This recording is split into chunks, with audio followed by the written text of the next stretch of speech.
وعلیکم السلام ورحمۃ اللہ وبرکاتہ۔ اللہ رب العالمین خیر و عافیت میں رکھے اور اپنا ڈر اور خوف نصیب فرمائے۔ سوال یہ تھا کہ ایک باپ نے اپنی حیثیت کے مطابق اپنی بیٹی کی شادی کی، جو کچھ دینا تھا وہ دیا۔ اب جب بچی کی ڈیلیوری کا وقت آیا تو اس میں بھی پورا خرچ کیا،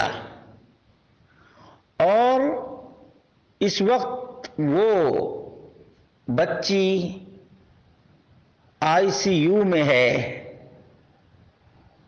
تو اس کے سسرال والے یا اس کے شوہر کی ذمہ داری کیا ہے؟ اس کا جواب یہ ہے کہ ایک تو جہیز کی صورت میں جو کچھ باپ نے دیا، اللہ رب العالمین باپ کو بھی سمجھ عطا فرمائے، سماجی اعتبار سے کیا ہے یا مطالبہ پر کیا ہے، اللہ ہی بہتر جانتا ہے۔ شادی کے بعد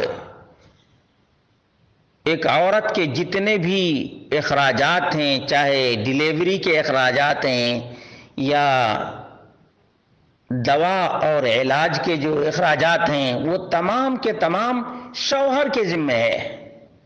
کس کے ذمہ ہے؟ شوہر کے ذمہ ہے۔ اور شوہر کو جیسے بیوی کے لیے نان و نفقہ، کھانے پینے کا، رہنے سہنے کا، پہننے کا انتظام کرنا چاہیے، اسی طرح سے دوا کا بھی، علاج کا بھی خرچہ شوہر کو دینا چاہیے۔ شوہر ذمہ دار ہے اس کا۔ باپ نے اپنی بیٹی کی شادی کر دی، اب پوری کی پوری ذمہ داری، اس کی عزت، عصمت اور تمام چیزوں کی ذمہ داری کس کی ہو گئی؟ شوہر کی۔ اب شوہر اس کنڈیشن میں، بیوی کو ڈیلیوری ہو رہی ہے، کوئی خبر نہیں، ICU میں ہے، اس کی بھی فکر نہیں، اس کو کیا کہا جا سکتا ہے؟ قیامت کے دن اس آدمی سے ایک ایک چیز کا حساب لیا جائے گا۔ سب سے بڑا ظلم یہ ہے کہ آدمی اپنے ماتحت کی فکر نہ کرے۔ اپنے ماتحت یعنی بیوی ہے، اب ڈیلیوری ہوئی ہے، بچہ ہے یا بچی ہے، تمام تر ذمہ داریوں کا خیال رکھنا شوہر کے اوپر فرض ہے، فرض۔ اس لیے یہ آدمی گنہگار ہے، گنہگار ہے یہ آدمی۔ اس کے گھر والوں کو کیا کہا جائے؟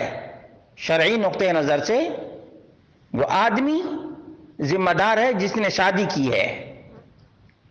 اگر اس کے گھر والے ساتھ میں ہیں تو اس کے گھر والوں کو بھی چاہیے کہ ایسے نازک حالت میں دیکھ ریکھ کرے اور دوا علاج فراہم کرے۔ اللہ رب العالمین ایسے لوگوں کو اور ایسے آدمیوں کو ہدایت نصیب فرمائے جو پورا کا پورا بوجھ اس خاتون کے گھر والوں کے اوپر ڈال دیتے ہیں کہ وہ لوگ خرچ کریں گے۔ وہ لوگ کیوں خرچ کریں بھائی؟ تم سے شادی ہوئی ہے، اب پوری ذمہ داری تمہاری ہے، اور یہ ذمہ داری نہیں ادا کرو گے تو قیامت کے دن اللہ تبارک و تعالی بدلہ ضرور دلائے گا۔